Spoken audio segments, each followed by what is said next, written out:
আলিফ নয় তো, ধারলেও বিপদের কাছে। হ্যাঁ, বাজার ঘাট কিন্তু যেতে পারছি না। ও দেখে নিলে আবার টাকা চাওয়াবে, বিশাল বিপদে পড়ে গেছি আমি। কদিন দেখা দেখি না। তোমার আলিফ তো দেখেলেই কেমন পালাই পালাই।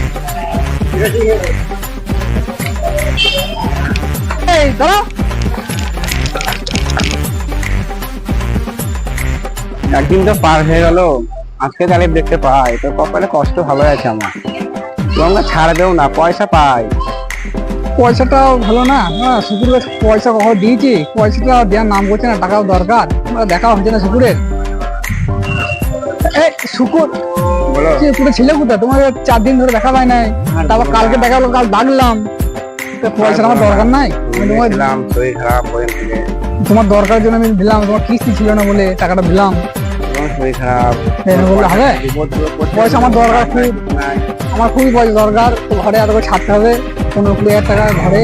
আমার আসলে 1 টাকা ছাড়ি নাই, ছাড়বো 15-20 হাজার টাকা। তাই তো আমার কাছেও পয়সা নাই, কাজ জানা হচ্ছে না। কালকে তোমার ডাকলাম ওই জন্য, তুমি তো কোথাও পালিয়ে গেলে খুঁজে পেলাম না। ও কালকে আমি একটু বাসন কাছে চলে গেছিলাম। যদি কল দিলে হবে। তাহলে পয়সা তাহলে কবে দিচ্ছ? তাহলে 5 তারিখে দিয়ে দেবো।